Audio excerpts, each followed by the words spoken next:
mode quartier neuf. Donc pour avoir des neuf d'autres Kabola, neuf à dessous, na neuf à côté. C'est bien venir ça au bébé et ça bassin qui est panga simanti mungudi dindanda azali na bitoro maestro lando eme bisapo me presque kuma Paris lando timatoyena lando toyena ntaku carnivore toyena jardinier bokakacha nande pe atokoni mpa ya papa na biso na bien na mbulu ko wa mukie.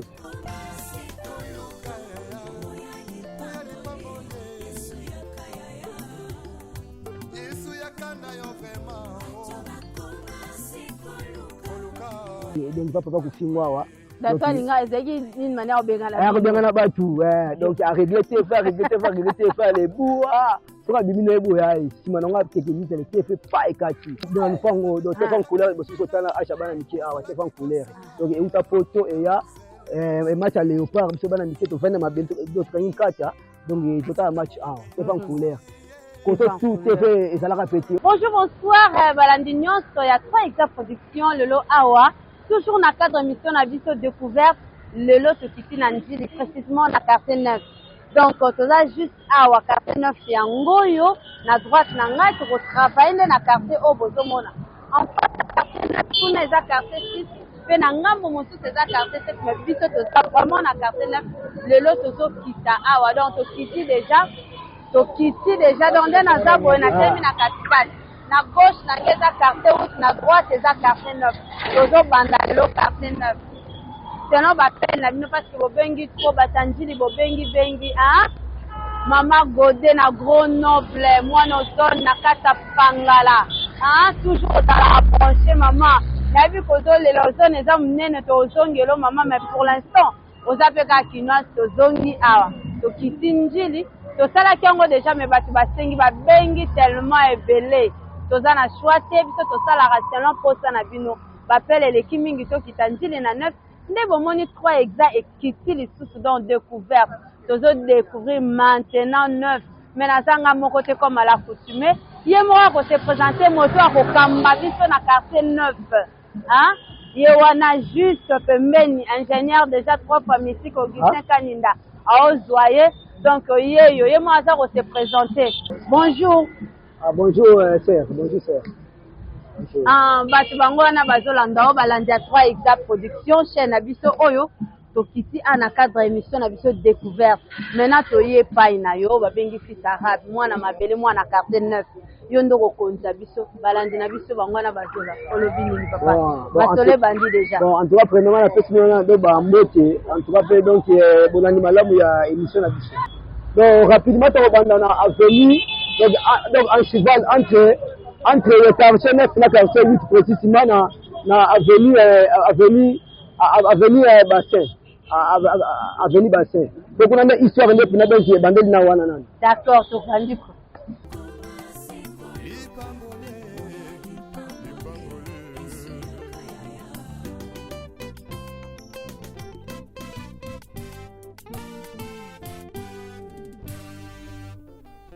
Le retour à la parole nous est tous demandé. S'il te plaît, retournons à la parole.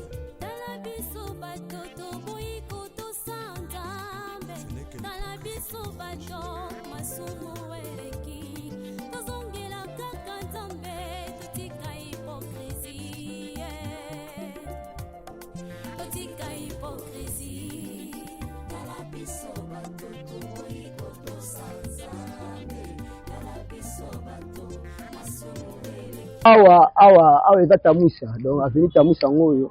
avenue Tamwisa donc avenue Tamwisa ngoyo donc awa sikobo donc apena historique na comme tel on peut s'appeler en tout cas na moni on penza pena makasi mais oda na quartier 8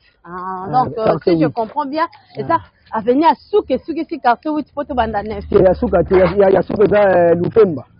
donc oda avant dernière donc Lupemba ndesco obisika to banda donc en cheval entre 8 et 9, on est avant dernière.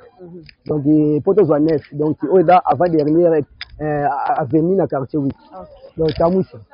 Donc Tamusa. Bamuso pende bazabo elibanda bakenda mboka batika bele bakenda voyager aussi bakufa. Tamusa ngonde boye. Tamusa wango donc avant dernière avenue ya bikande na tika konde exemple bi échanger. Muso baye barate église o c'est vraiment baye barate pour bakanda kwa batu dagi nous pas moka bon bakafanda ka. Donc justement oyo autre donc tokoti couloir photo chuter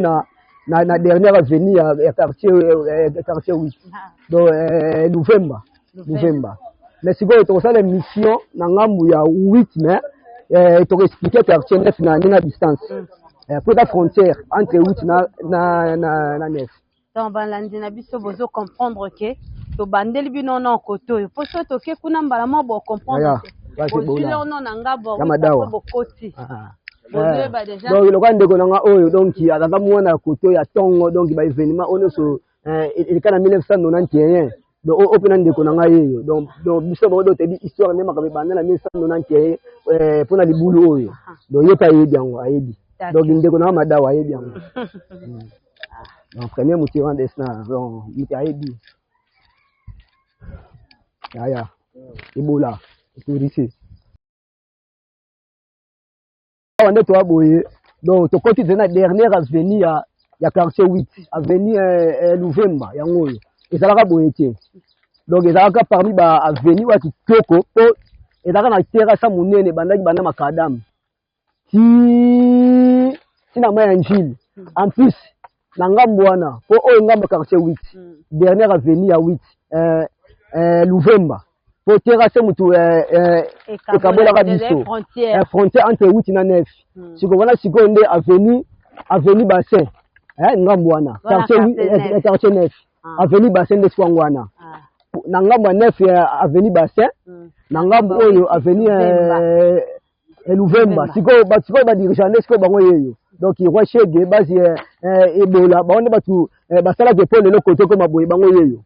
donc ba prêter main forte bango ye wana donc base Ebola yango donc bango yeyo batu basala fort ba boaka ba donc ba sachet ba bibende ba mebele donc c'est ça en fils arabe olobe ezalaki basalaka ezalaki yobika niveau ya munene ezalaka terrasse donc to bandi banda na makadam donc wana ba année 1991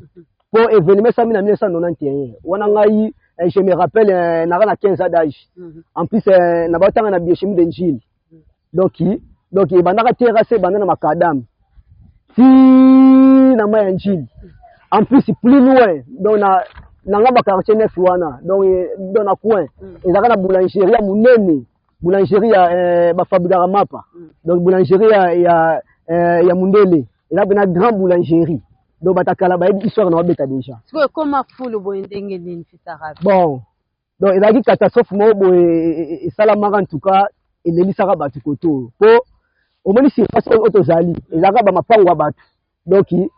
tout au long o ezaka ba mapango ezaka ba bandako batu donc ba mapango batu donc ba mapango batu bazo vivre ba papa ba mama bandeko basalaka awa donc ezaka ben donc ba mapango batu mais na 1991 subitement vous les betara ya makasi na 1991 je me souviens na 15 ans d'âge na deuxième secondaire na biochimie d'Injil donc biso sikoyo vous les betaka donc ebandaka mwa malembe ebuki bon c'est peu c'est régime on peut ya Mobutu na 1991 donc comment que na moi ba manianga quoi donc moi ba désordre ebandaka malembe type ebuka pe boye pe lelo donc ebuka bandaku mais bien merci na 1991 wana mutunde akufaka te mutu akufaka te mais ya ndesiko ba perte ya bandaku batu to sala introduction na ngamba 8 bato bayebi donc intro te na ngamba 8 mais siko to kota ngamba 9 ba kenda babima Kinshasa bima RDC hein boye bara botikango biso to bima ba 80 biso to mena 90 biso to mena 91 avec érosion wana sala lelo ndenge koma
geste avec un ennemi frère. Donc on m'a contrahi sans kotala nsima o. Yesoyo, Yesu zonga na yo. Koluka, babolye. Ya Yesu, yakana yo. Ipambole, ipambole.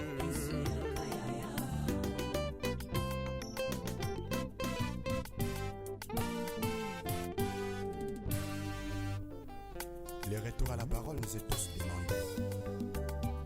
S'il te plaît, retournons à la parole. Ce n'est que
koleka molimo santu ona pesa bango na nzambo ya bongo ye kala biso bato toikoto sanzambe kala biso bato asumueleki tozongela kaka nzambe etika hipokrisi etika hipokrisi bosaneme tokolaka mpona nini toyebi malamu bisoko bankoye tozongela nzakomba retournons tous à la parole. Retournons tous à la parole. Retournons tous à la parole. c'est Jésus-Christ. Tout dévote mon massé. Évêque moko na lobi tozonga na liloba.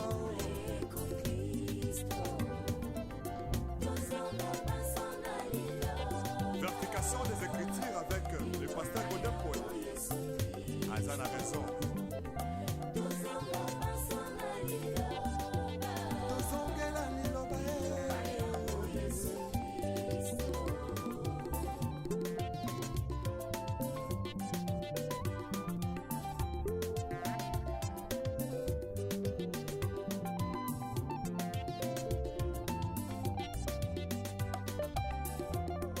awa nde toya boye totemi liboso ya bamaître dodi donc totemi liboso ya bamaître dodi awa bisika ya premier judoka ya quartier neuf donc judoka oyo aforma bajudoka nyonso lelo donc judoka moko responsable quoi donc ye nanga dodi nsakala awa eza epa na bango donc premier judoka na quartier neuf oyo aforma bajudoka presque lelo donc baosala fierté na kati ya quartier donc ye moto aforma bango donc vie oyo oyo venu kiese donc aveni kiese donc première aveni à neuf eza bassin deuxième aveni kiese yango oyo donc deuxième aveni yango oyo donc pa maître dodi premier judoka oyo ya quartier neuf donc epa na bango yango oyo donc c'est ça donc historique yango wana topesa donc vraie histoire. esika azwi libanga donc wana mpena vie nanga na grand judoka responsable donc grand judoka donc oyo deuxième aveni ya quartier neuf aveni kiesa yango tokika donc tokesu ntina érosion oyo esalamaka mpo etushaka mpe ti kote oyo na érosion tozwi na ngambo ya 8 etushaka mpe ti kote oyo etushaka mpe ti ngambo ya 9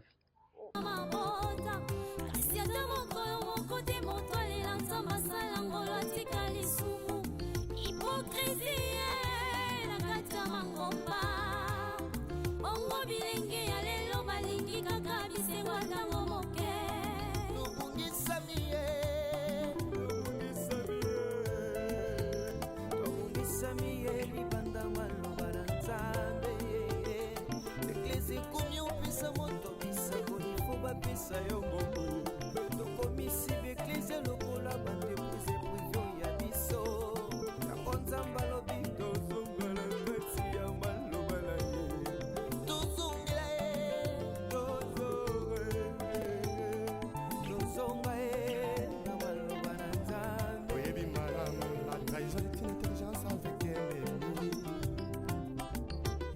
Sagesse avec un ennemi frère.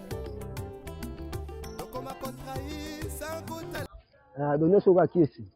Donc au deuxième avenue à quartier 9 qui ici. Donc on est sur qui ça. Deuxième avenue à quartier 9.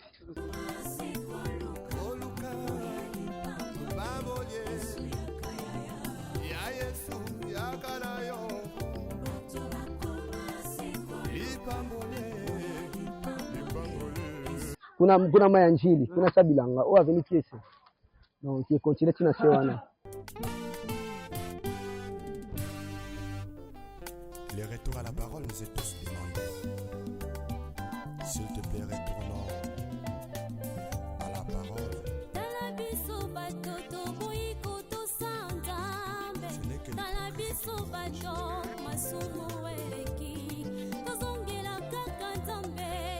donc qui est ce que tu veux chiter donc tu veux kotana oyo avenue Mpanga bon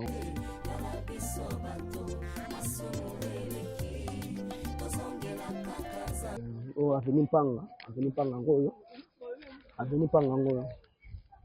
yo sika chiteka china ngambo ama njiri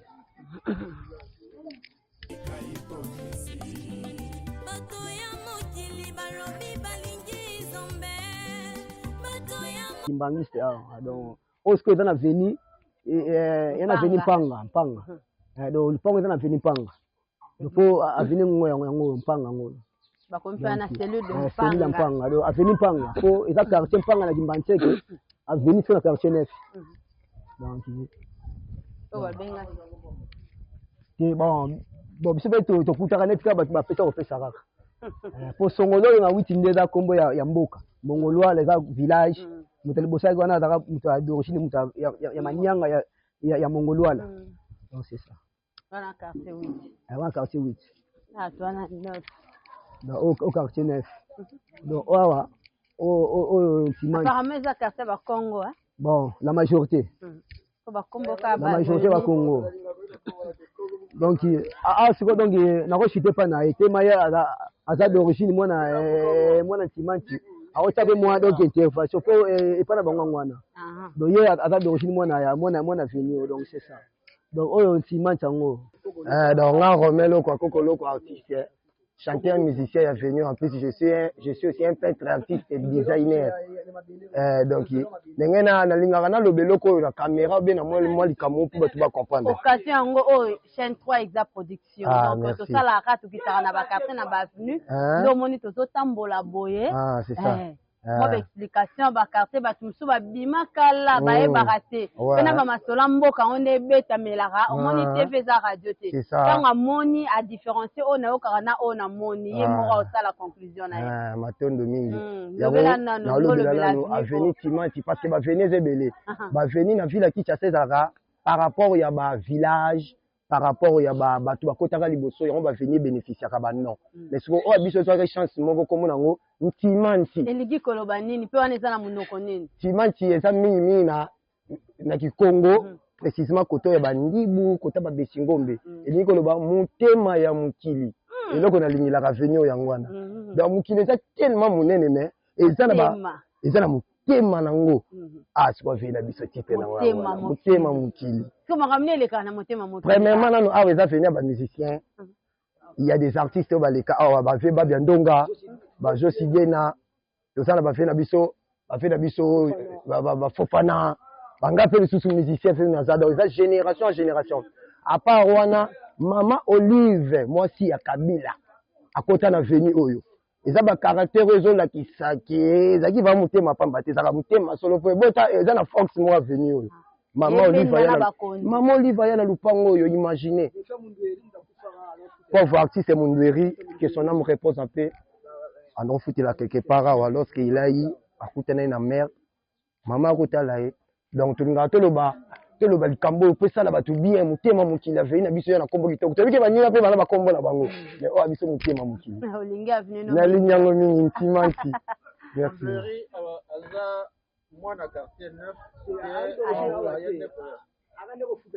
akofutela amona kata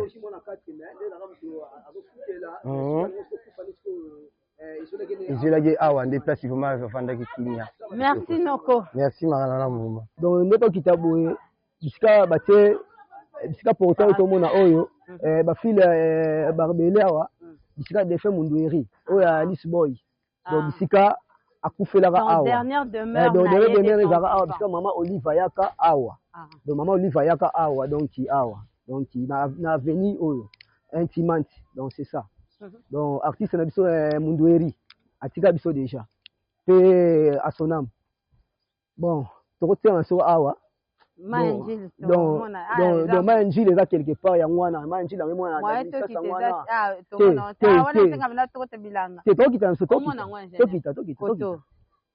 tokita pe da mamoto tu sais mambo bilanga mbala moko tokita so koto danger ate na monele en koto nde donc ngai moko to do danger ate donc oyo avenue Timantika yango oyo dans le quartier 9.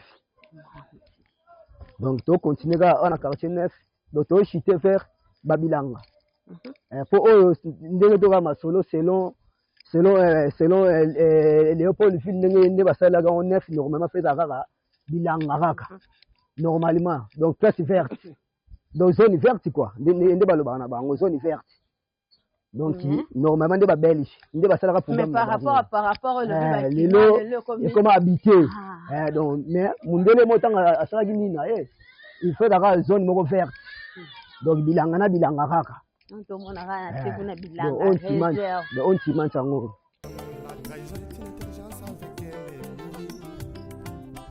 donc ndio doko tina couleur pe kaka izabe kaka avenue Timante. Donc on va bilanga ah d'être comme dans bilanga déjà to maboye matina manjili do avenue Timantika yango o ko bilanga bandi awa donc normalement à l'époque ba bilanga zaina banda ku tsheza ba bilanga batho ba eme batho pe ba ko vanda pa donc batho ba sala ka tsheza ka bilanga pamba kutu maire kutu a intervenir kutu za bilanga pamba indako ezaka bilanga esuka ka likolo awa pete moi likolo ezaka nango pete biteka kaka dukoso do ba biteka ya mwanza non c'est ça donc on est sur toi dans Timantika donc ezana ngo bilanga do ape esuka pe awati esuka moi likolo e banda anda kuna kititi boye donc biteka kaka donc awa Timanti donc tolinga poto tozwa avenue Mungudi donc en plus pe avenue Mungudi pe ezana moi histoire nango donc papa ya liboso oyo atonga ndako ya étage na matériaux durable donc wana ngamba quartier 9 na biso awa donc ba matériaux durable papa Kingu pe à son âme et ça kufa déjà en plus pe atika pe école ina pe awa complexe scolaire Kingu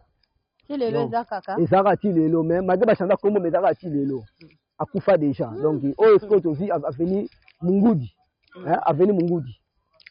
donc avenue Mungudi yango donc oyo tozila avenue Mungudi siko na ndenga si Kingu eza hotel nini école ya Kingu yango wana mais malgré ba chanda kombo donc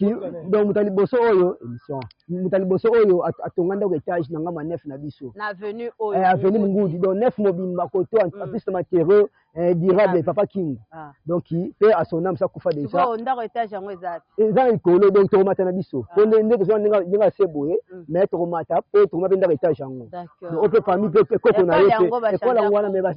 basala kombo mais ezaka ya papa Kingu akufa déjà pe à son âme donc awa tozana se ya Mungudi donc bilanga ngoyo donc bisika mine pela kuna et comme na commune mususu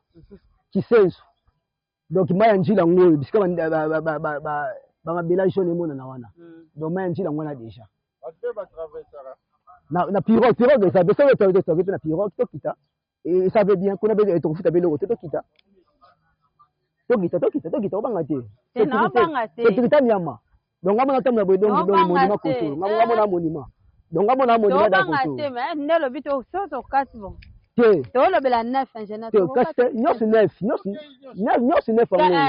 ponde lo bin ko kata ngaka stoke ki te neuf ango to la saka ba aste to na neuf osko se ya mungudi donc chaque avenue na neuf ezana ba sena ona bilanga nango donc bato ba sabilanga ba mandako ba tse koma donc c'est ça oh dia ndeni tena na swa kantela donc o avenue mungudi siko sena ngwango donc quartier 9 quartier 8 chaque avenue ezaka na sena ngona bilanga nango donc il y a deux quartiers donc ekokana quoi donc identique donc quartier 8 na quartier 9 ça neti ya okokana pona ba sese nango bilanga ezali donc oyo c'est que le deux quartiers ezala provika ezala bilanga kaka ezaka donc zone verte donc ezaka bilanga mapanga batuke donc oso na sena ngo opeka donc to continuer peka opeka ntimanti peka opeka mungudi kaka mungudi oso bilanga ngoyo bato bavandi bato basabilanga donc c'est ça bandako ekoma koto mais à l'époque ndenge sere baki likolo kuna bandako ezalaka bandako mpona moto asali bilanga atiki barosoir atiki bamateriau na ye akei mais lelo koma lelo yango wana bwato yango wana do babwato yango osiko oyo eza ngambu ya kuna siko ngambu ya kisenzu mais commune ya kisenzu parce que eloko ekaboli njili na kisenzu aka ma ya njili donc osiko na ngambo siko toza siko na quartier 9 kaka donc to efrika na quartier 9 donc à l'époque ezali na onga donc ezalaka bilanga à l'époque ezalaka bilanga na bilanga donc yango mpenza okamake donc ride cocotier mpenza ngoyo donc eketi na sekomafi donc moni nzela oketi sekomafi bon selon explication po ezalaki donc tout au long nango ezalaki banzeta bacocotier banzeta cocotier ezalaka su na trace te mais etelaka na mémoire ya bato kaka etelaka na mémoire ya bato ezalaka tout au long de droite à gauche ezalaki banzeta cocotier sekomafi mais bakokoti dasi esi babuka déjà bon donc tout droit ti sekomafi donc na seoka donc toka na quartier 9 kaka seoka 9 oka nyonso ka 9 donc ma ya njili yango oyo frontière entre kisenzu na njili donc babwato yango oyo donc babwato yango oyo oma ya njili donc na ngambo donc toka na quartier 9 toujours kaka mpo 9 mpe eza molai na monene ntango bama edebordaka tomonaka kuna fleuve déborde boye batakinga bo bata awa mpe débordaka ntina ya kosakana te donc ekoma ti balikolo kuna ekundaka babilango nyonso donc ezalaka kutu te bilanga nyonso ebebaka donc mai edebordaka na ndenge ya kosakana te donc mai edebordaka na ndenge ya grave mai ekomaka ntina likolo kuna bato te donc bakimaka koto nyonso kota bandako wana donc emataka ti likolo mai emata ti kuna ti kota bilanga donc awa sikoyo omoni elo toujours à quartier 9 kaka donc elo kwa quartier 9 donc quartier 9 donc précisément la commune Njili donc 9 précisément la quartier 9 donc commune Njili mais au 9 sikoyo sikoyo ekaboli biso na bango eza kaka donc wana commune rivière donc rivière ya Njili yango yoka mai ya Njili mai ya Njili bisika mpe Chiwara mpe na kati mpe ya information mpe kaka grand maître de tous les temps maître Chiwara akufela awa na mai ya Njili awa donc obi grand karatéka maître Chiwara akufela na mai ya Njili awa babeta ye masasi azalaka maître balande mpe basoda sera Mobutu soki ezalaki mpe problème nini akufela na mai ya Njili awa oyoka mai ya Njili yango oyo donc mai ya Njili donc ekaboli Njili na commune ya Kisenzu donc oyo ndeko nanga moto intellectuel donc mwana ista moto azokumba bwatu mushetu donc ressortissant mwana ista donc intelo le plus vertébré donc akosunga biso mpe tokomata mpe tabwatu donc totamboli mpe topesi mpe mo explication donc intellectuel donc makambo mboka ndenge ezalaka mais intelo mwana ista donc mushetu no yeyo ye mutu asungaka bata koto oyo mpo bakatisa koto donc sobe tampe tokomata mpe po tozwa mwa totambola mpe mwa na mai yango mpesa biso ava mwana ista donc mushetu donc atika bwatu na défaut mais intellectuel baréalité ya vie ya baane nini kutu baane donc académique nini tokomata ape tofuta te awa eza donc ava révolutionnaire donc atomata na bwatu donc mwana ista mutu akumba biso ya mushetu à tout seigneur tout honneur donc mushetu mutu akumba biso donc mushetu mutu akumba biso donc abiso somati ba mushetu men kaka donc ressorti ella donc c'est émission moko ya kitoko makasi ola donc donc c'est le collègue na yo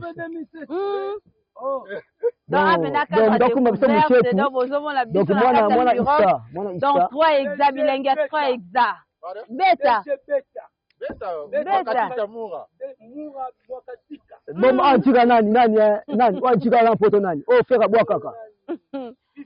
donc comprendre ata mbana isa bakuta no bika bilenge on donc comme nanga mbiasa bana isa donc c'est le pouvoir ezali o na njili yango kuna pe to mona papa na bisa péché ba péché en tout cas la richesse à makasi donc le pays est tellement riche donc toki na ngambo ya neuf na ngambo ya njili siko tokoma sike na kisenzu mais émission kase ni bikanga kase sola donc awa ko kisenzu donc mutu akumba biso ingénieur mushetu donc bana ista bango na bango 4 bo bango nyonso bana ista na papa bana ista donc c'est ça bakutani vraiment donc on est découvert émission découverte na 3 exact donc bakisi su babote nango donc awa kisenzu donc awa kisenzu donc asko donc tolongo esko ngambo ya njili donc tema siko sengi tomata bwatu awa siko towana ngambo ya kisenzu donc mutu atraverse eza ingénieur mushetu donc akumbi biso donc biso toza aller po tokende so na retour po émission so yanga manef donc papa s'il vous plaît donc à tout seigneur tout honneur donc papa akiti ancien mwana ista donc o pena kisenzo ngoyo donc kisenzo ngoyo donc en plus pena profiter pena occasion pena dédicacer fe nanga mwalimu Juma donc azana parler o fe nanga Juma mwalimu nanga Juma wana mwana nendoi donc en tout cas ça va donc tozo so nanga mwanjili pour émission et c'est basé mi nanga mwanjili na quartier neuf mais to profiter pena na occasion pena photo mona mwanjili pe ba kama na ben mwanjili dango makambo toboya kilobi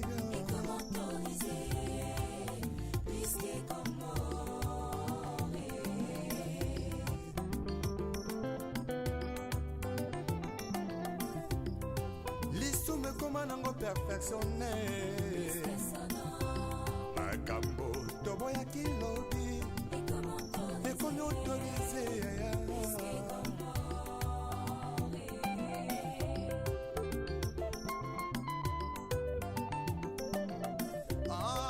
masula kobangolaka motema ye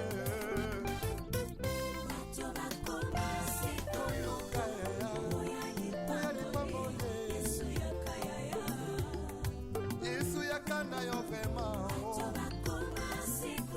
koluka lipangoli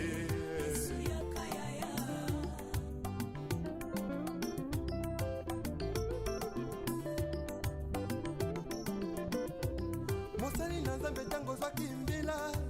ozalaki kosala na bazele nyonso ye kasi ntango kaka elevation yeye okomi koegorge nanyapesi permission otelemelaki tribalisme elobi lelo tie na nsima na yo donc oyo ezalaka mpe terrain donc na profite mpe na occasion ezalaka lipanga papa wa ngai ezalaka terrain vide nga mpe mutu natekaka na 1999 donc nga mutu nateka lupango oyo ezalaka terrain donc lupango ezalaka terrain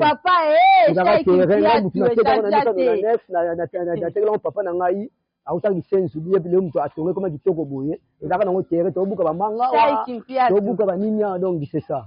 donc oyo asa mungudu donc tobuka bamanga na donc tanga papa beti tombalba imbama yo chai kimpia c'est moi mobule kota na bande kwa père ne nga siko atanga héritier du trône donc deuxième personnalité na famille toteka ngo toteka mbongo pa mama pour ça il roi kufu dans la relève dans la prince tombalba imbama chai kimpia donc ndebe to mata su awa histoire beto beta su koto yo koto zaka impraticable na scène auto mata donc muta bongisa koto papa mfindu le pa ona ngolo donc on a beta siko ba do ba masolo penda do ba historique akala penza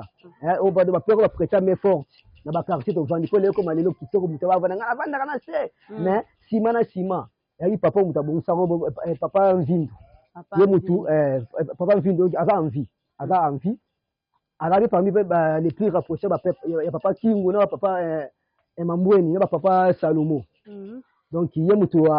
ataka sima awa po lelo koma ditoko boye papa mfindu donc ipango na ngolo donc papa mfindu ngolo donc papa mfindu ngolo donc ye mutu ataka sima ole po koma boye avec un ennemi donc on m'a contrahi sans goûter la simao yesoyo yesuzongana yo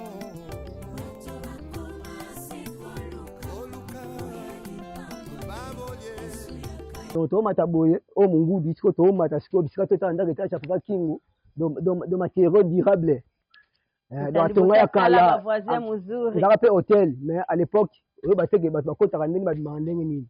mais mo barespect ezalaka makasi donc toomata mungudu yango toomata donc bato ya quartier nef bavada idée ke bisika towuti na bisika tozokende donc po tomona pema ya njili ndenge ezalaka makadam siko yango quartier donc o mungudu yango toomata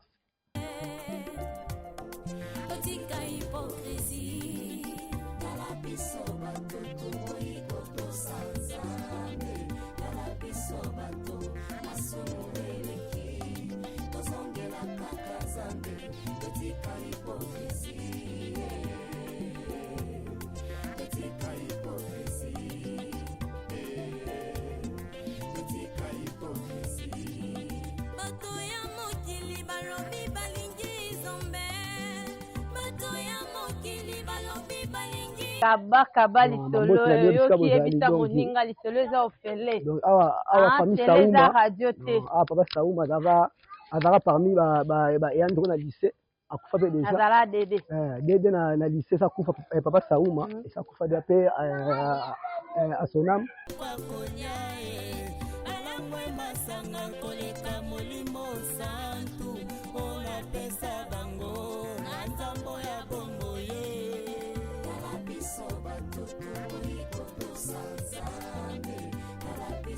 nde tozoleka boye olobi ye namonaki epa na biso ye namoni epa na bino omoni epa bacamarade nomoni epa bacousin na yo beteldonc apa bajeni jogo oyo aveni mongudi donc batakala bacomprendre nandi na olo baponga mpe nambiaka na donc ne grandi na quartier donc nambiaka na tv eza radio te toza koinsiste koloba yango grandi oyo bayebisaki yo na oyo ozomona yo nde oyeba conclusion donc boa vida donc oyo ndako etacha boa vida toomata moludi kaba lisolo kolemba te otra exact oza na mpo na bino na découverte mongudi yango toomata donc toprogresse ate obi na mpanga tokoma donc histoire na kobeta mwa moke na lipango oyo à l'époque nga na totoka mai awa na ba 1982 83 awa epai ya grand frère ya papa Salomo donc papa Gaëton Gaï biso totoka mai à l'époque ezalaka nango boye ezalaka nango clôturé te donc biso totoka mai na ba 1983 na lipango oyo fils sera vraiment confirmé ka mwa mabele ta zobetela biso za ba rappel donc nabena donc o mabele donc ngando na kati ya nde to bando beto totoka mai totoka mai to ba ndio mai obudo yeno kana ozongi no la cantine pamba mai kanga wana pompe na koti koti te wana mai kanga mizo bono totoka wana mai njili esala makambo na mai njili TV za radio te sono de beti solo siko papa Kingu awa donc ndako etacha liboso batonga matériaux durable yango donc batonga ngo ngako tumona mukie nani donc mwana mukie donc immeuble ndako étage ngo tolobaki donc ba matériaux durables donc batonga ngo kala ndako étage jo ezomona na penza ki ya lelo te donc ndako étage donc ba matériaux durables donc batonga ngo kala wana ngai via âge na ngandi to komi lelo donc na komi mwa mukolo makasi quoi donc yango batongaka papa King donc batambongo kala bango yeyo matériaux durables papa King donc atonga ndako étage jo yango ya bisika tolakisaki l'école na se sikoyo toma pe après na mapango ebele yango donc na quartier neuf koto bando seye bandako ase ye mutali boso mutu atonga ndako étage ya pero donc papa Kingu pe asonam esa kufa déjà donc maka batia hôpital mezaka ya iti lelo donc hôpital oyo bafutela na bango donc ti lelo ezaka ya bango donc batia hôpital donc bisika tokutaki kiesa wana deuxième avenue bisika mire esuki wana bisika tokutaki bisika avenue nango ya grand judoka de tous les temps donc maître Dodi donc yango couleur oyo donc te o couleur na kombo te ezaka ke donc ozwi balabala oyo donc eza ba direction donc lokana ciment bisika moninga oyo abeke ciment ya donc baba nango ciment motema mboka to amungudi donc en référence à une papa King donc atonga ndako étage ba matériaux durables donc esa kufa déjà donc historique yango bana neuf dasi ba monde ya papa King yango ba donc loko ya ko boye zaki photo peka na numéro eza na affiché donc on peut faire histoire commenter, liker, surtout partager beaucoup plus. Avenue de Outali sous donc par exemple sur de na ciment sous il y a un petit frère il y a Jesse Biena donc on mena qui sert le pays donc bala ko na ciment donc yeyo donc artiste man ya munene wana donc auto na mungudi kaka auto na mungudi comme tu vas bien venir changer ma carte boye amélioration pesa la paix donc mungudi yango tokota comment oteka na bilamba kini ba neuf ba mona mungudi na bango wenze na balabala oui kini koma kaboye il n'est pas chef de Risa Kufa déjà donc il pas chef de Riango Sakufa donc Vieux Franck donc à son âme Vieux Franck avec awa donc chef de Ria ya babala mungudi bato so bato qui akufa oui akufa déjà donc ba neuf là ba comprendre déjà que il n'a pas Vieux Franck chef de Ria quartier kabali tolo kolembate poza yango ya opele donc yebisa muninga mona pa na pino donc mataka na mungudi kaka omoni pe ezipon a famille obengi po bien alande bino 3 exact production eki monpe batabone lisusu baeme balaike bakommente donc tomataka na mungudi donc tokomi systeme na makadamu donc makadamu ngo tokomi na makadamu donc makadamu ngo tokomi meteme ka émission ya quartier net mais na kobise ka ko makadamu depuis to banda bokenda siwa ekena kise ko ma pe le petit donc na basi fiesta ngo donc baso bani kwa mbongo donc sikoyo euti banda première entrée en Gilles c'était Gilles brasserie mais qui Congo central donc c'est là c'est arabe quand vous allez na bilango le bain c'est la mo kokoti et de cohabiter de kokoti on va que petit c'est comme donc ta ko que non fait dans la macadam to comme ko que non dans la bilango problème ça c'est là donc après là on a makadamu on va faire ya sabilanga OK c'est une zone de la petite cimetière en Gilles brasserie donc une Gilles brasserie est progressée qui Congo central donc c'est là c'est là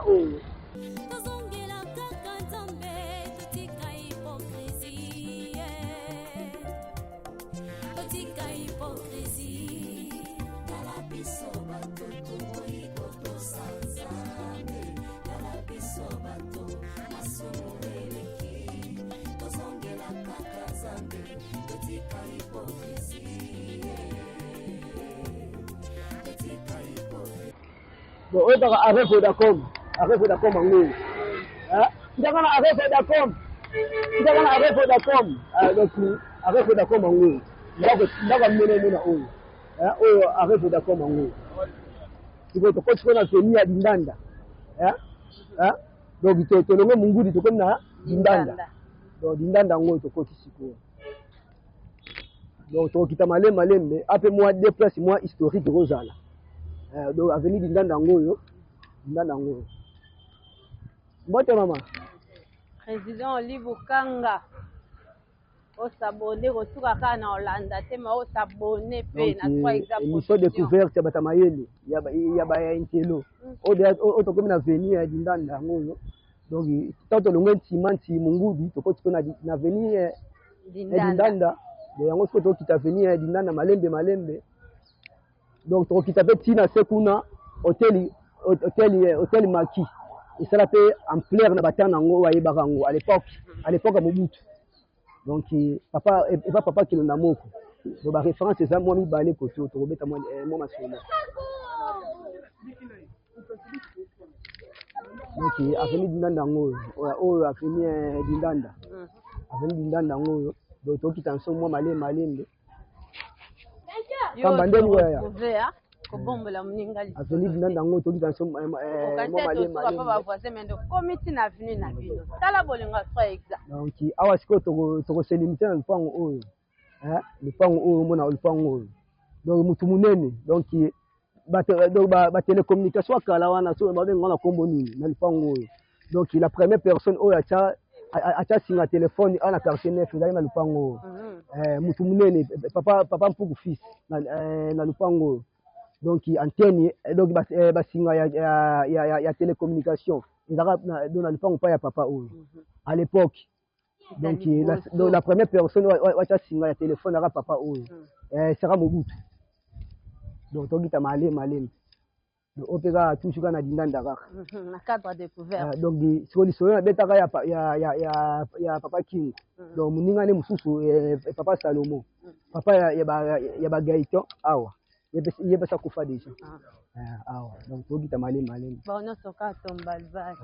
Donc on dit à Malem. C'est qui me fait salamate. Et salamate bana baza na relève. Donc to kita malembe. Awa venir dindanda quand to so la dindanda ngoyo. Donc dindanda ngoyo après moi historique moi mukeza ali awa. Donc télévision couleur à liboso biso tala na Aisha bana miki à l'époque. Na lupango biso ba oteka omelette. Pour le DJ. Télévision couleur à liboso to tala uta poto tam so dai bana miki. Ila na lupango oyo. Et pas un bout à polo. Moi, je suis un pote à la télévision liboso. Donc, je suis quartier pour la téléphone couleur. Je suis téléphone à belé. Téléphone couleur. Téléphone liboso, je suis à la Achabana Miché Awa. Donc, téléphone liboso, je suis à la Awa. Donc, et pas la serre dans la Jena, là-bas. Donc, téléphone liboso, je suis à la Achabana Miché. Et tu as un poto Awa. Téléphone liboso, je suis à la Awa. Téléphone couleur, ouais, mais c'est téléphone couleur, c'est zandeni. Donc le pango, donc téléphone couleur, parce que ça là, Achabana Miki, téléphone couleur. Donc et uta poto et ya match à léopard, parce que bana Miki, tu fais ma belle, d'autres quand une carte, donc tout un match téléphone couleur. Quand tout est fait, et ça l'a répété, au téléphone noir et blanc pe. Et ça va dans mon pays. Tu vois, on a moi na toi habiter fan couleur, bino bo kanisa ngonde, bo comprendre ngonde ni. Tu vois, téléphone couleur, ce que tu m'as dit, à la type seulement couleur jaune, couleur ni d'autres monango. Et à expliquer-moi telle, moi ni telle en couleur, sur la rouge et comme rouge. Il y a ta rouge, téléphone noir et noir. Mais à part ça, donc téléphone en couleur, ça l'a awa. Donc ma part bébé tu fais pas terre, à terre Congo, et ça l'a répété. Donc et pas Moutapo là, à Koufa déjà paix à son âme. Donc ça fait déjà. Donc na beta moi histoire ya moi kala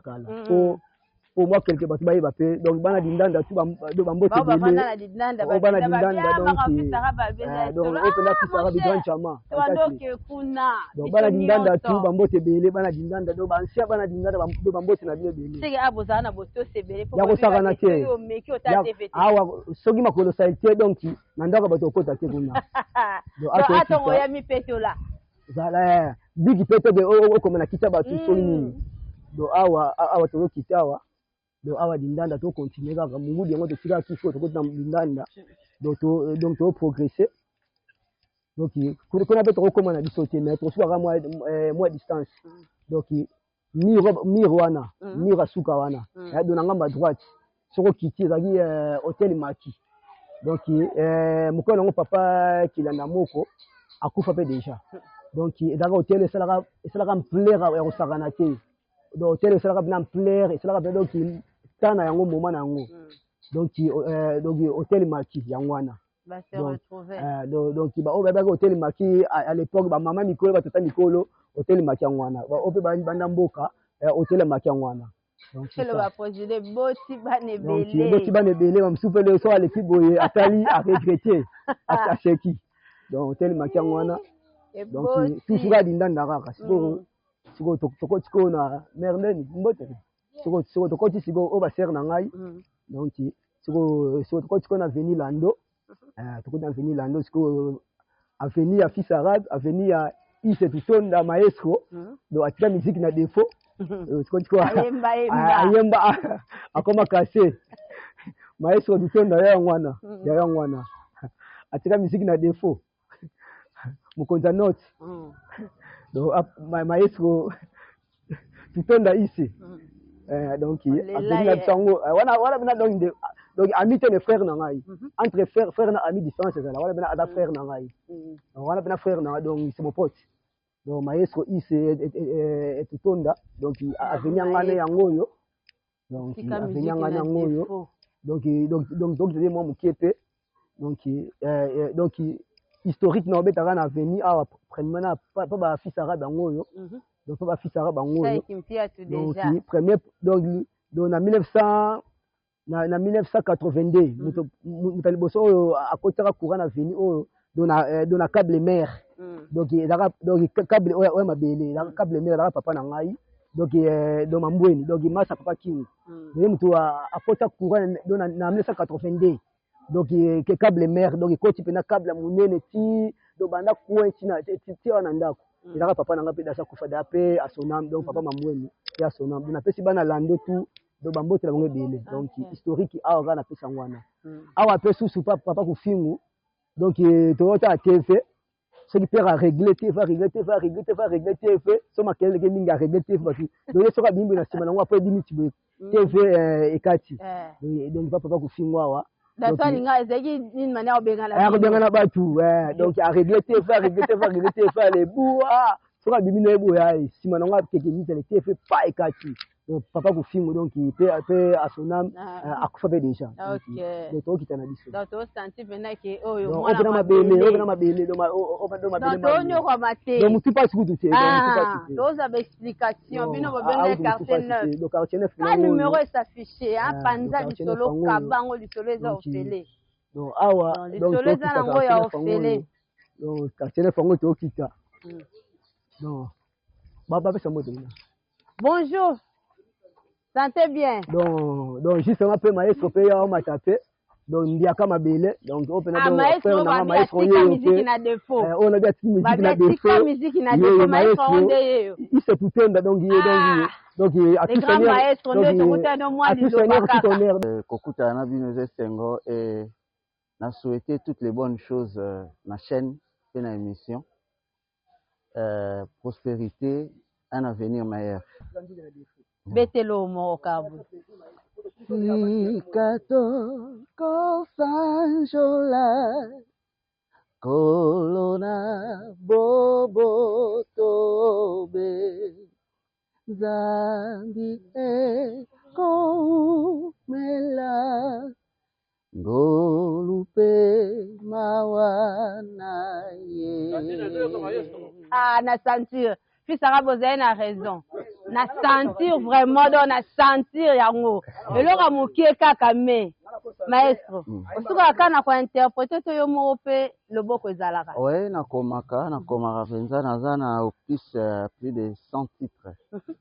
oyo bimisa lokola album to eza opesa na bakorale eyemboka bango na bato oui napesa bato bayemba mais projet album mpe ezali d'ici fin de l'année et par rapport à groupe, mais par rapport à carrière solo l'année prochaine. Ouais. Ceux qui ont contacté au maestro. Pour contacter Ngaï 099 41 41 291 et aussi plus de 143 dans le bosso comme code. Wanande pour contacter Ngaï donc plus de 143.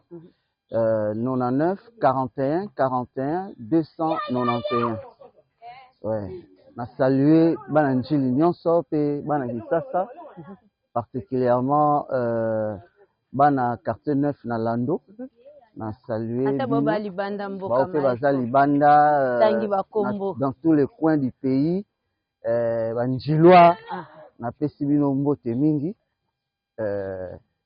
boza malamu mingi obo tanga kombo pe mangama so na tangi kombo mususu aloba ona tanga ngate lo boza ebele yo nyonso yebi ke oza njilwa oza bien na biso oza pe mabe na biso oza ka njilwa sio mbote.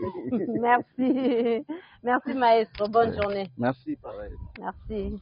C'est wana maestro donc na tangi kombo ke sana mona donc les pratiques ça makasi les pratiques ça kitaka moi mukie bon ebe bisomo ko donc tenda trop de bénédiction bani en tout cas maestro yango à tout seigneur tout honneur donc il était trop souka poto dans l'école moko boye mongala biso batangi bana mike bate bele batangi pena na mongala wana tenga na interna ngala na mwana Congo central donc obanga beta tiki banda ki ndako kuna pona mobulu te pona mbute ponga bana ngala otanga na Congo central kwani ozana ba mbeta bon photo ko opsede gangi mingi mona zoba me ava liboso na ngasi ngasi na muta motema mukuse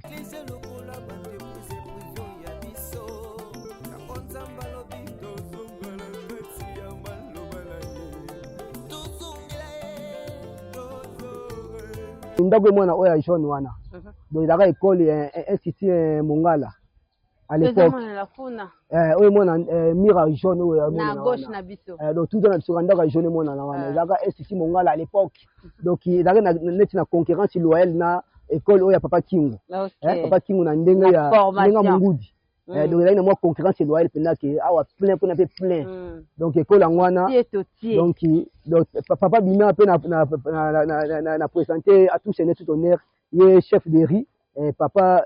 Gustave au mona na porte papa Gustave donc le chef de riz na biso ya venu Lando donc à tous seigneur tout honneur tokoko eba depuis aneni ni ozwi makambo na maboko makambo na jango depuis 1988 oh là très longtemps et comment on dirigera parce que tozomona bato musu bafutelaka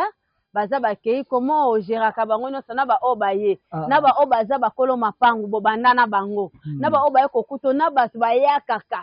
comment ça se passe enfin donc ambiance eza malamu mabe moko nde na barapport tosalaka lokwa basalongo banini bato bakoki kopesa biso pouvoir yake to exécuter yango mpenza bapesaka biso yango te yango wana meme ndenge yo moni awa toza na mbila oyo eza na kati ya balabala napesa barapport ti na lemba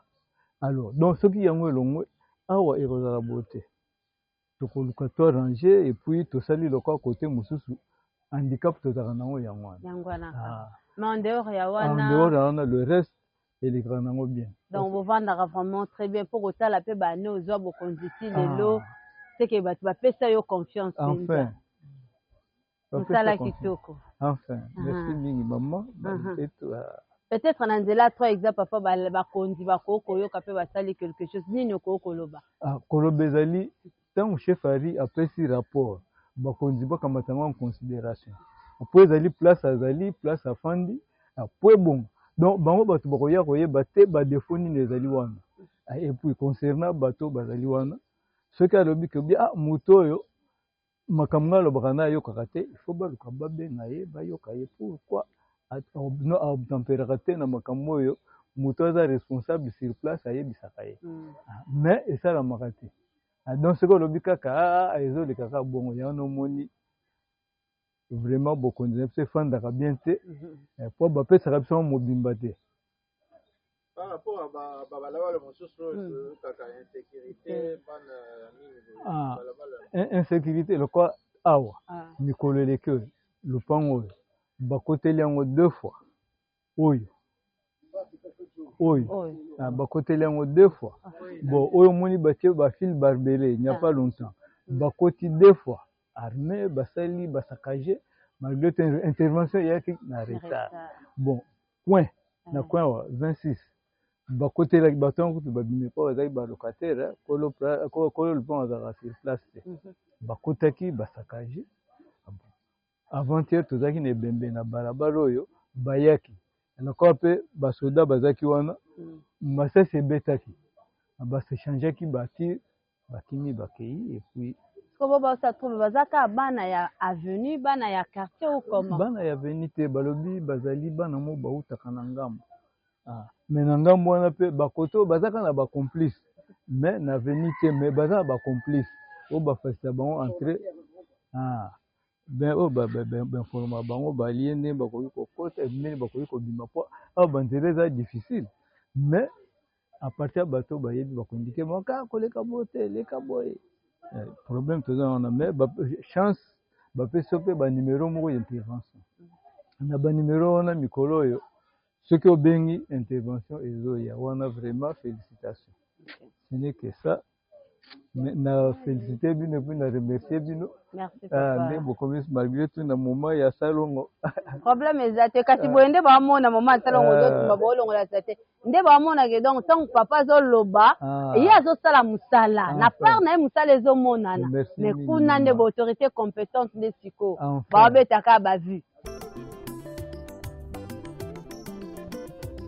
mosali na nzambe ntango ozwaki mbila ozalaki kosala na bazele nyonso ye kasi ntango kaka elevation ye non awa baemeli sakweno 0033 bagires kufingu badadi kufingu ande sika bakotelaki makambo yango oyo bakotelaki awa omona insécurité olandi epese epa na bino donc batiango mpe kaka mpona bainsécurité wana emeli sakweno epa na bino emeli sakweno ozomona aza bata france 0033 emeli sakweno landa emeli sakweno bakotaki epa na bino donc benga déjà famille oyeba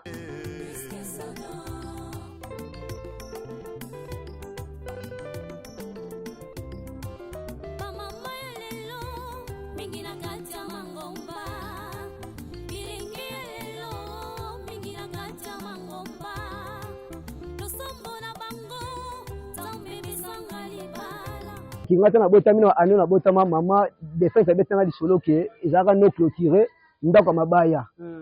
bon biso donc zeme uta quartier 4 baobotaka na quartier 9 mais ezalaka clôturé te ezalaka ndako ya mabaya na ba 76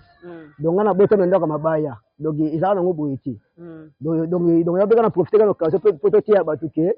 donc pressé na viena na ntina te dona zuwa donc nga nabotama na ndako ya mabaya ezalaka boye te donc na 76 wana nabotamaka ezalaka mpe roche ezalaka monene awa donc bato bapreta me force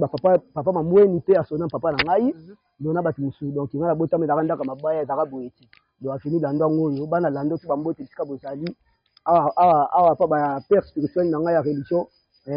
matieso armed jidu apa na bango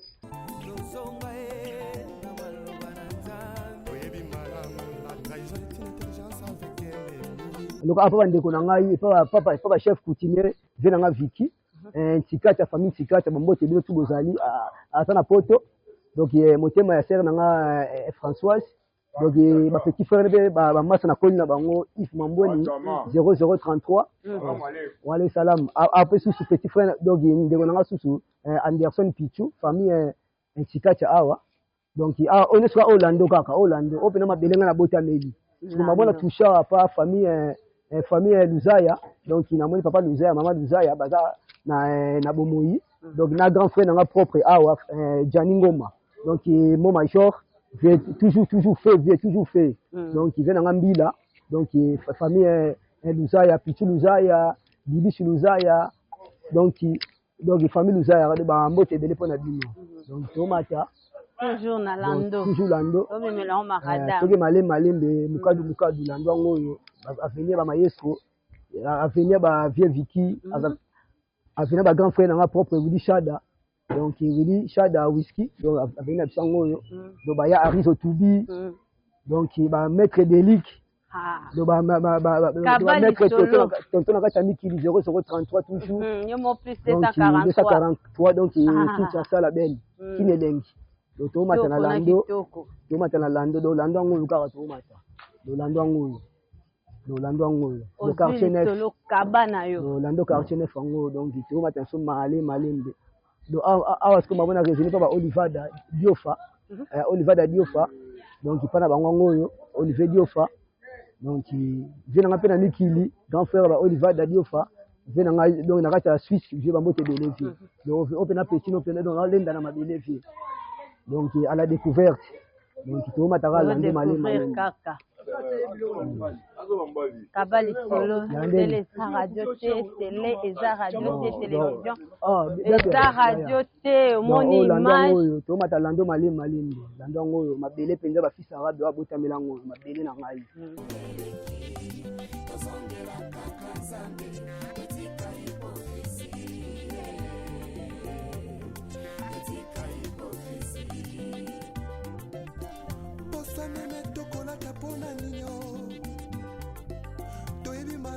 Soko banko ye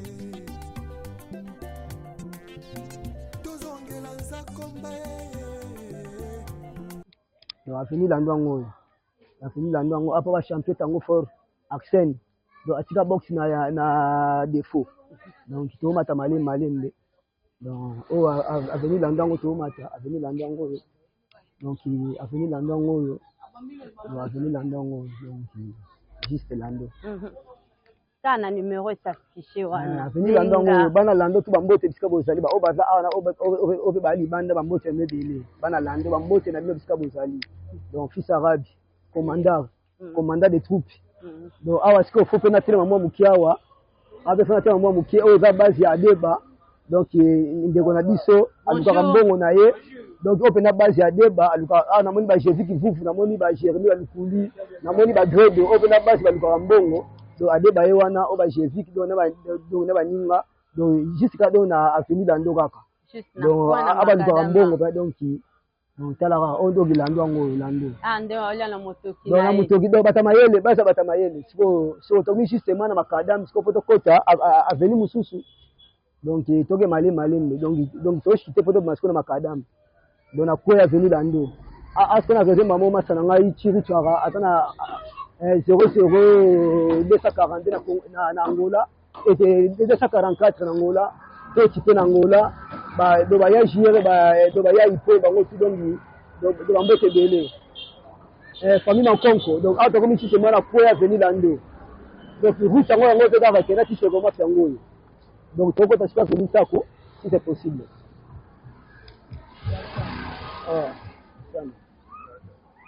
à la découverte donc maman a signalé ma gueule est quartier 6 mai au Malayeka et que le fait en ngamba si so faut no te belé et puis la tebele na ijana ka na ka jetu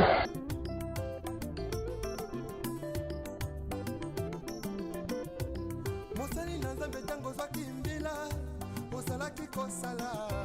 na bazele nyonso ye kasi tango kaka elevation ye okomi koegorge na nyapesi permission tribalisme lobby lelo tena sima na yo mokongo moluba moswahili tokoti aveni mosusu mermediner ndoideni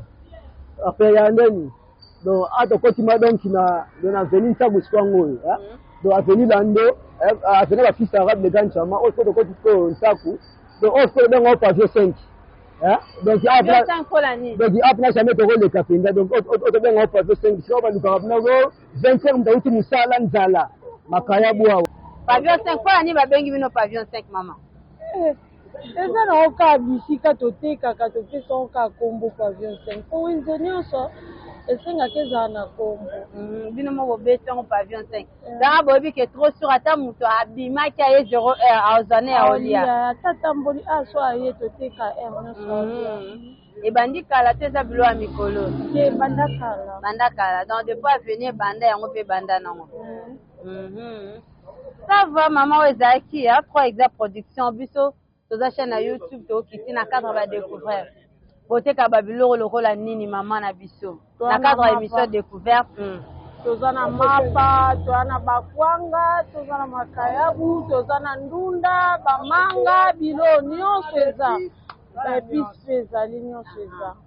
ya kolamba ezalaka te ya kolamba okozwa ndunda wile ezali te si bolamba libela wana makayabu kaka ka makayabu le reste peut moke na ndako sala. Ok, sala. Pourquoi nous faciliter te ba mususu ba uta musika zongi ndako retana ba transport ya passe ba embouteillage. Botela ki déjà ceux qui m'a dit ceux qui nini fandi wana bo faciliter ne sika yaka kende so lamba. Ide wana eza nonte. Ba ide nana no yate mais si manangwe koya to ko ba posa na bango. Merci maman. Ok. Donc après donc nangala le kangote quoi ça donc on va pêcher morcel après donc papio 5 pas ser titi ser nzila.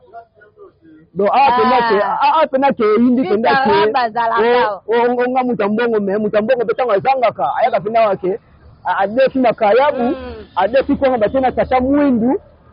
adefi abonde vraiment na tageti pale donc on bena papio 5 yango sika pe fils arabe ya ila ka on pena gidiba peke makayi pe nyongo pe misuko nyonga 8000 francs ser na pesa mbongo air moko pour ba ser na ngaya donc papio 5 antiba wedikaka donc elengi toko. Donc, après la première fois, Lando au sponsor.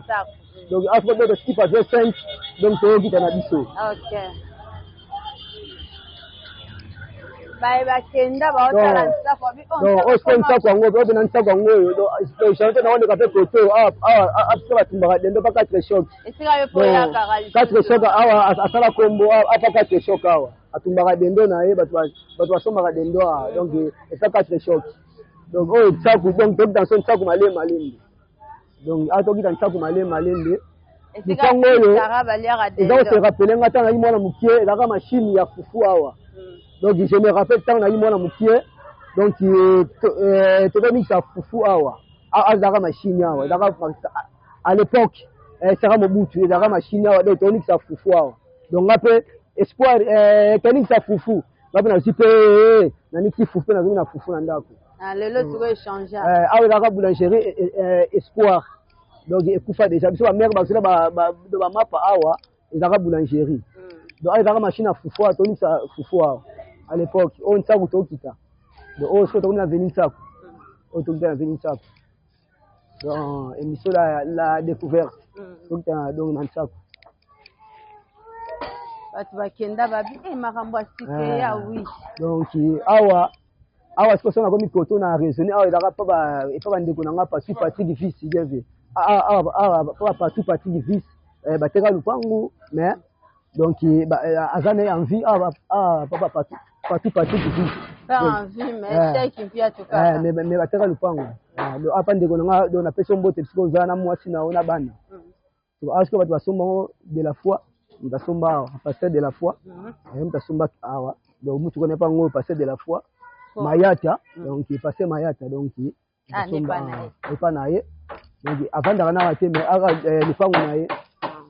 Donc, à tout kita, oh, vient en Aïchaka, Kamba, oh, ben on va donc faire on a la colonne à Missunaï, on a Chaka. Donc il vient en donc il donne la colonne à Missunaï, on a bien vient en Aïe. Kambaka Missuna, Libende. Donc oh, toujours en Saku.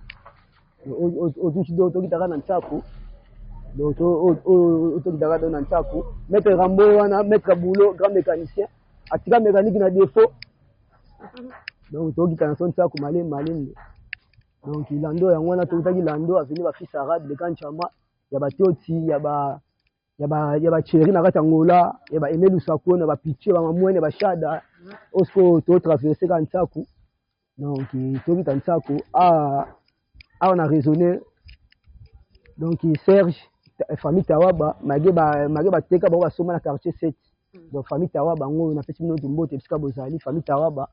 papa Tawaba mama na bande konyo sto famille Tawaba awa mba bona raisonné famille Tawaba awa bateka mais ba soma côté mususu famille Tawaba donc donc to progresser na ntako donc toujours dans mode ya quartier 9 bana quartier 9 ba mbote pisika bozali donc bana 9 partout bozala mbote belé. Donc qui maman a Aïcha donc vient en Aïcha et si bateka dans le temps aussi balongwa par en Aïcha de bambote belé bisco zali donc to qui tana nsako bitation na nsako sur le pango pe na robek lango 7 donc et pas papa mako donc je me rappelle quand moi na mukie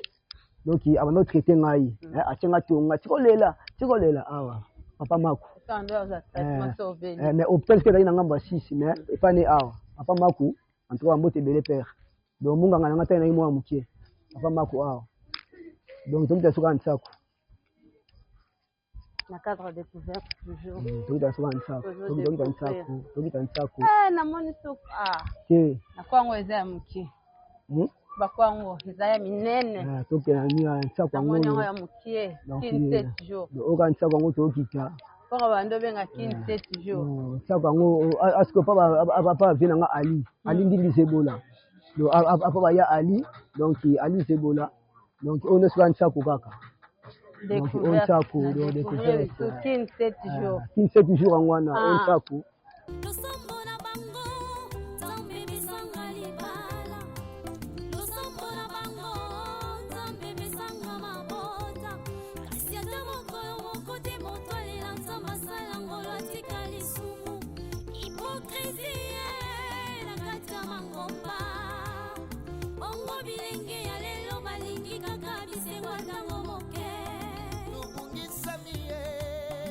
donc awa famille Munampova donc maman a raisonné papa mère a kufa déjà paix à son âme donc ba continuer bazali donc bienvenue continuer ba mokonzi nga Rachidi donc ba Olivier na kati Angola donc ba Virginie Munampova donc awa donc to suka justement awa moni awa à l'époque il y avait ba escalier batongaka donc escalier zalaka donc wana mona pive na ngai kia kuzola niki donc awa ezalaki escalier banda awa tina sekuna mais vika ya ba érosion mvula banini donc ebuka koto donc wana vina wana ya mandefa pembo wana oyo akini mai boye donc mbuta atonga papa na bango papa kia pe à son âme donc bato bakufani ba ebele pe à son âme po ba pe à son âme eleke belé donc papa kia mbuta tonga ba escalier awa donc c'est ça autrement il pression ya ko sa de côté non c'est la vie donc moi ndi kutangwana ta ola tebela ke mai bino pena ko mai za pebela liziba donc biso batakura balamba balia tokoyaki mais mai ndelo c'est la vie donc mai ndi langwana donc ba na problème na tunnel donc biso côté donc na sukola écoute am na cette cantine écoute on a tena mutu donc mai bakura balamba balia tokoyaki donc escalier bandaka awa biso na telemi tina sekuna donc comme tatonga ngo papa ya bafie na nga wa koti papa kia kuzola donc la petite famille kia ko bambote belé donc ba sœur Leclerc ba sœur Mado ba Vienik ba Ado na Angola 0244 44 donc c'est ça donc moi historiquement mokiango donc to matana biso donc on tap donc toujours quartier neuf donc à ce moment on a raisonné famille Mayala donc on a raisonné pauvre fiche Mayala il a frappé à son âme petit na biso na mama Luzolo na ba ndeko ebele ba nani famille Mayala donc en bref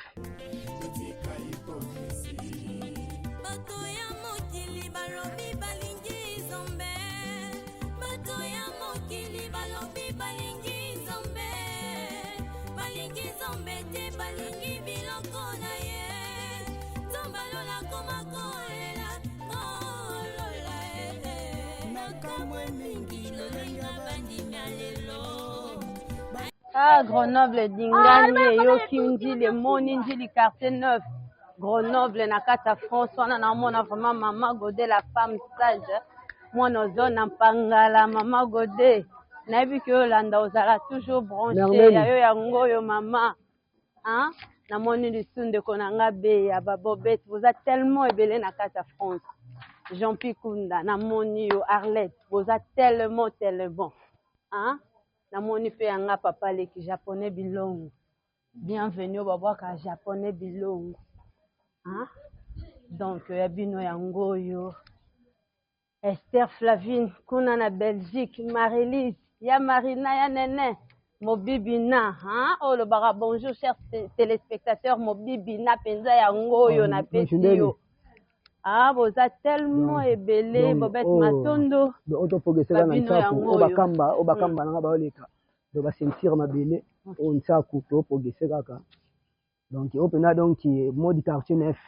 donc po ezalaka de nef donc tokabola nef ya lidusu na nef ya koto sikoyo nefa lidusu mpona nini nefa kote mpona nini eloko nini esalaka ebokabwana te tokabona ndenge mabe te donc na ndenge mabe te na ndenge mo positivement donc po nef mpe eza molai donc mpona référence obake te tikaka na nef ya lidusu donc soki vo d'accord lidusu donc eza neti donc entrée kaka moko donc ezaka neti kaka donc entrée kaka ezaka moko donc soki otiki na kati ya entrée wana omwana mo neti kaka neti donc bokoti neti na kati ya libulu donc yango bango nef ya lidusu faut te découvrir l'histoire wana sikoyo eza mosika eza mosika wana à la prochaine occasion donc wana sikoyo à la prochaine occasion donc osikoyo donc makanda mango soki okotaka tokotisa carnifo mpe yango donc oyo eza feni nsaku eza nsaku osikoyo eza carnifo tina base wana carnifo sikoyo omoi sikoyo nde tokomi awa eza sikoyo frontière sikoyo libulu ezalaka mai kala ezalaka mai ya nkele sikoyo ekabola sikoyo nefe oyo nefe na biso na nefe ya bokakata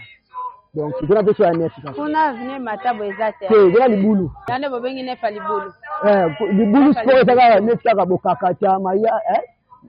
bokakata donc na bajardinier mais sikoyo oyo ezaka na ngambo ya nefe na biso nefe ya lidusu te po nefe ya lidusu eza mwa liboso kuna donc c'est ça donc oyo tana tineli ya carniveau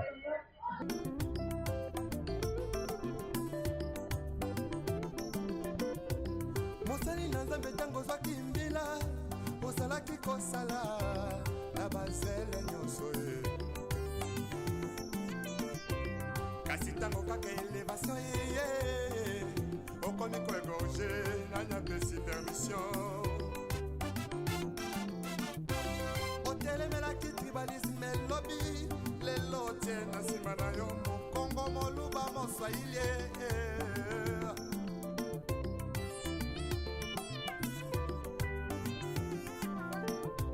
surtout jeunesse en lelo balingi kaka kibanditisme mpe bavi ya kuta dire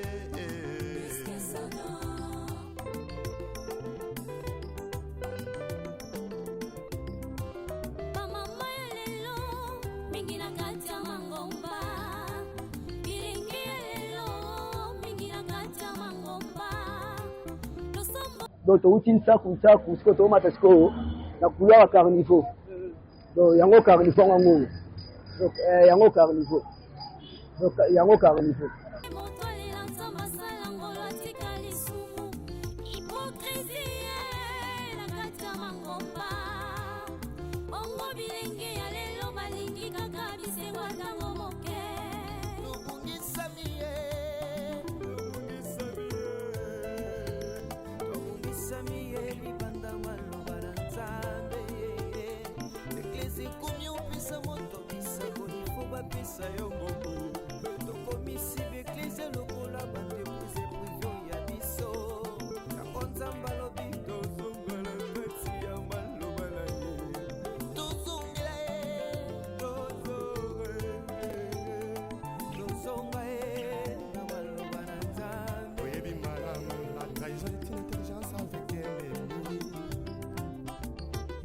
sagesse avec un ennemi frère donc on m'a contrahi sans goûter la sima yesoyo yesuzonga na yo oluka babolie ya yesu yakana yo ipambole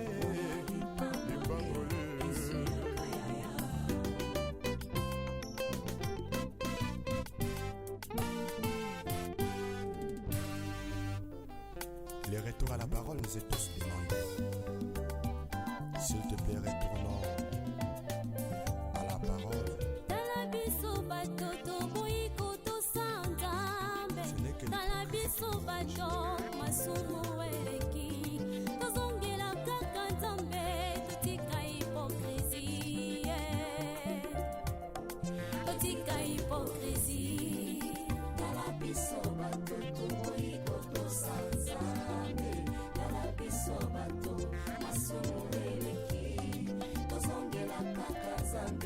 totika hypocrisie,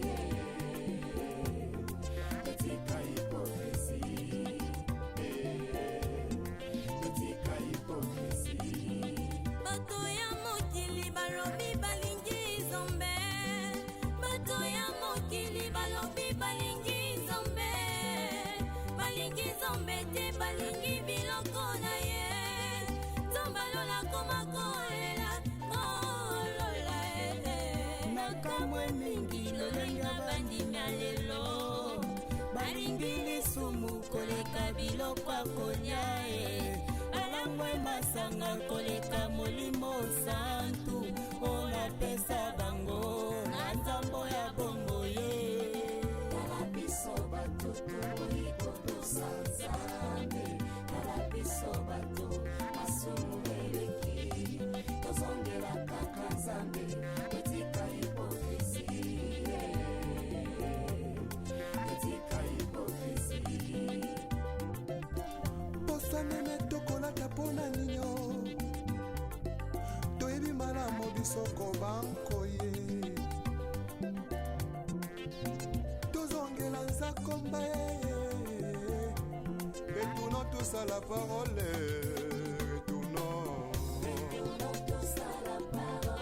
retournons tous à la parole. Toudi botemo maseli eveke moko na lobi tozonga na liloba.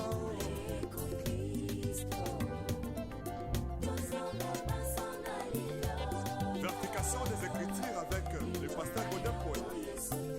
Azan a raison. Je suis sikoyo na maison donc na place de casier et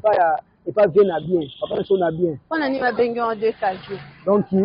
selon histoire na ka solo bon il a pas espace moko pour yango de casier donc yango de casier yango yango de casier c'est on a arrêt de casier donc yango de casier résidence de casier yango donc ndeto ka solo pour à l'époque awa donc on va de ba conseil on va mettre ma grand-père Ben Sibosi Bosiana donc grand-père Ben Sibosi Bosiana donc il y a peut-être parce que ça en Njili alors mettre en deux casiers donc bana Njili tout mbete tsika bosali donc bana Njili donc mbete tsika bosali donc après papa na bien comme mkono comme papa na bien Qu'est-ce le loba concert et beta maka nini ba activité za la tena suscité za succès comme ça on da kunemba moyo donc c'est comme ka style ya nini ya ba fête ceux qui fêtent bato ko so basala wa bazo basala matanga c'est ça mais après historique makasa donc ba concert ya anti-choc de beta na ndenge ko sakana te. Bonjour papa. Ouais, bonjour madame. Est-ce que tokoye ba kombo na yo tokoki pokoye ba poto za la juste direct relation za entre yo na papa na biso o ba bien mingi na kombo a 2 casiers. Ouais, kombo Kiskabea. Na tepela premièrement merci na ndenge otiki bande rebelle mais otinga micro na yo donc très gentil. Relation nanga na papa de casier. Papa de casier aza papa ya ami nanga, bala ba papa na biso, bala parmi ba notable au ba sa fierté et lelo ya Njili parce que papa de casier aza parmi vena bien, je va bien vena bien. Na ba père na biso bela bien vena bien. Si le leur mona tumbola bon. Eh bien bonjour papa, mais ça mona mamne ko abeta ko ndule. Ana domaine pas musique, na orchestre na bango cours de grand Mikolo Njili. Ça mona vena bien. Bonjour papa. Vraiment vrai nom na ezani. Dès que za combo oyo ba pesi combo ya référence ya mamune aba mais combo ya papa Kubiena. Papa Kubiena. Famille Kubiena oui. Yenda boti o Seja Kubiena. O aza le collègue na caméraman réalisateur na mboka Congo do voilà. Ah OK. Bon 2 casiers. On a ni 2 casiers. Bon 2 casiers ça veut dire ezaka ba commander ba to komara. Chez Temba au Grand Libulu au référence quoi. Il y a pas idéologie c'est l'inspiration de là et bar na e a comment 2 casiers. On le lit un peu comme bar moi référence na Njili référence arrêt 2 casiers. Ça la combo arrêt 2 casiers. C'est ça la penda combo na Njili. Ouais, là muto a confirmé avec 2 casiers le to signé. Njili c'est muto yebi que c'est que bana na ba bota péter le la mitié. Même pas la mitié sont tenu arrêt 2 casiers. Ah papa 2 casiers ba we ba emba mo. Papa na bien. Bien na bien. Bambara yango kaka na bien. Kwa Nicolas ko le kake mbele to mino. Kubiena na bien. Et puis wana ou bien na bien baba boulisse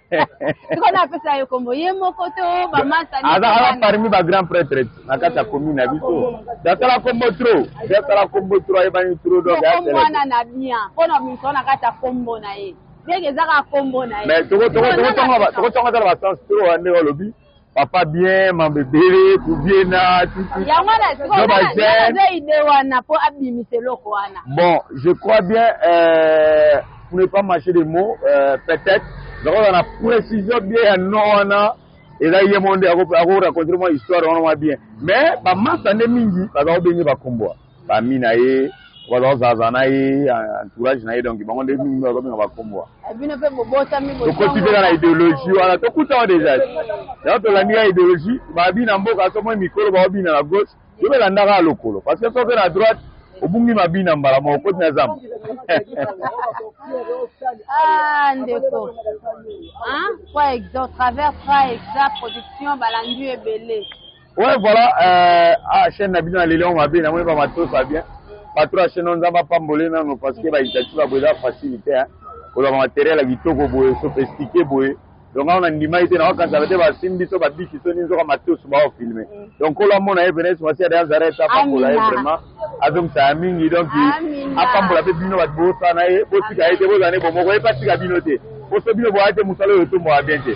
mbote kala ba te ba otala biso libanda surtout na bande ko États-Unis ya Paul Mandiki na pese mbote na ya Géraldine Tawaba na Londres merci na Pepe Tazi vraiment na njili bien merci di monekene bien na ngai molobeli ya Fachi na Paris ya Roger Lula molobeli ya Fachi Luma ya Roger Luma molobeli wa porte-parole la Fachi abi fiska be za la calme mutu kono da ya ma ezokoma ya Roger Luma na pese mbo de sola na mutu kapamba tena kati za ebo ya era tagatera ba Pepe Tazi batantuma kolimo na car ba honorable de merci di monekene ezari bana France tout ya njili Babizala calme, mais l'on est déjà bon.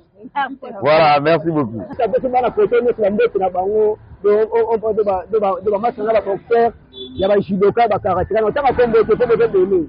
Hein donc de na boinga mbo fils na bo tanga kinga te pona ni donc notre sport donc dans la net donc en général. Donc mais en face de en face à karaté. Mais comme on est à net, donc c'est dans la Paris net ça ba mbete bele en tout cas oh de façon non. Merci beaucoup Arabe. Est-ce que tu rekoyeba to koko tangela biso ko banda to bandi entrée à neuf si tu resuka na DKZ ba venir to koko rappeler non rappelons rapidement de la facilité mais aussi donc première venir ça bébé et ça bassin qui est panga Simanti Mungudi, Dindanda, Avenue Abdou Maestro, Lando, et même ça peut me prêtre pour Paris, Lando, Simatena, Lando, Tena Ntaku, Carnifo, Tena Jardinier, Bokakata, Nande Beato, comme pas papa na biso, na bien en boulou ko amukie. Donc na pesi ba massa na tuba na mbulu ko ba mbote bele donc c'est ça. Donc il y a un salut donc rétro rapidement. On appelle moi na net. Il y a donc santé benage moi na mabele. Il y a donc na bota mana kitambo na kana acha 8 mois te donc kikinga sama suka mama ngwa. Je côté là na kata mais o bimela. Na bota mana net en tout cas c'est que mission na bino. En tout cas et mission ya ba intelo de ya ba sérieux. En tout cas du début à la fin tu vas faire mission donc plus que la professionnelle. Tout le monde est dans un complexe. Mais comment on a mis la mise sur le respect, mais il s'agit d'un respect, la nègre va passer le temps. En tout cas, donc, c'est bien ma casse. Donc, Zambé, donc, après la chaîne, mais on sort tout à l'heure. Donc, après, c'est bien, les Anglais, nous avons la chaîne. Donc, on a bien, donc, on va de la santé malade. Donc, il va avoir une continuité. On va obtenir le Zambé, donc, il y a tel la bango. Donc, élévation de ma casse, la chaîne. En tout cas, j'ai dit, et je vous remercie. Donc, ce qui sera les grands chamons Moutuka Moutuku. Les grands chamons Moutuka Moutuku. Et c'est par ici que nous bouclons l'émission d'aujourd'hui. Balandina Kissia, très exact. Maman Godet, la femme sage, Nakata grand noble, na France plutôt. Moi, nous avons Pangala aussi, Ayo, Lissuki, Yango, Yakokabwanela. pour continuer à liker, pour aimer, pour commenter, pour partager, surtout pour s'abonner. Kabali solo. Il y a des gens qui ne pas na bino. Na biso. Balandi abiso ya njili bobenga kito kita 9. To kiti 9 yango. Ben que to silisi yango ti. Tozo zela to sa musala selon de bande na bino. Donc bobenga lisusu bo s'abonner, bo panza sango. Donc ba peine na bino de motiver. Même so be mission spéciale. Obo ke na mudi telle place tel to ka contact na mutana to koma. Ato bi maluku to koma. Ato le bi wapi to koma na biso. Donc Bambote Belé, famille Masamba, si je y a eu Mbote, Eric Mabila Mobali Solo, Mobali Nguya, Lady Touma, Ayowana Bapesa Lokumu, Libende Kota na Mustapelelo, mère de 3 enfants, prodige Nathan Benigras, Bangono Soba Mabila, Bamasa na Lingi Bino Mingi. Famille Lulubuka. Mon grand frère Elvis, Yaya Baleke Belé, JR, Yayo Yangoyo. Merci, à la prochaine. Tokri Sazongite, Toroko Balisi. En tout cas, on s'est fait penza, donc on s'est fait makasi. Donc sans plus tarder, on a fait quand même chéri nanga quoi. Malgré la bête à masala bolingo mingi mais je suis fini en midi. Donc en tout cas, j'ai dit et je vous remercie.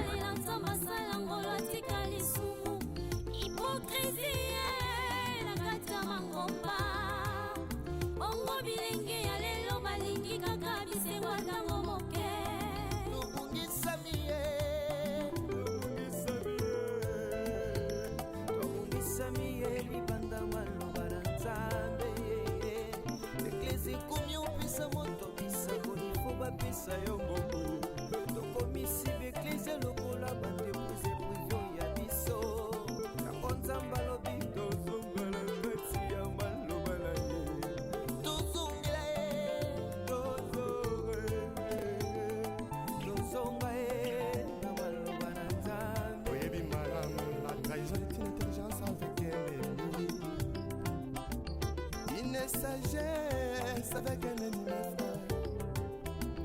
Donc on m'a contrahi sans goût à la simao. Yesoyo, Yesu Zambanayo. Oluka, Baboye, Ya Yesu, Yakanayo. Ipambole.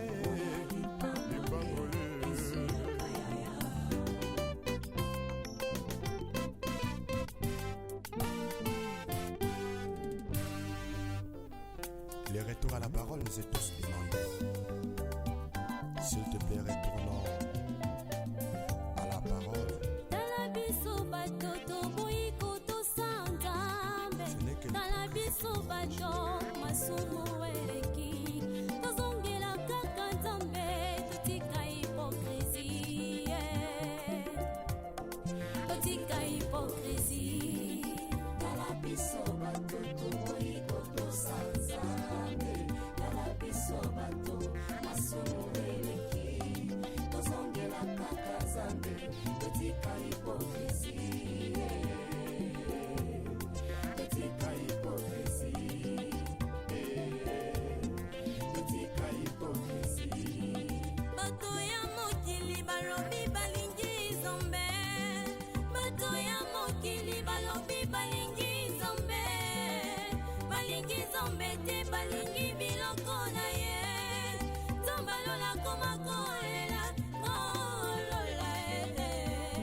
Masanga koleka molimo santu ona pesa bango na nzambo ya bongo ye kala biso bato iko sanzame kala biso bato masumu eleki tozongela kaka nzambe etika hipokrisie etika hipokrisie Bosamene tokolata pona ninyo toyebi malamu bisoko bankoye tozongela nzakomba retournons tous à la parole retournons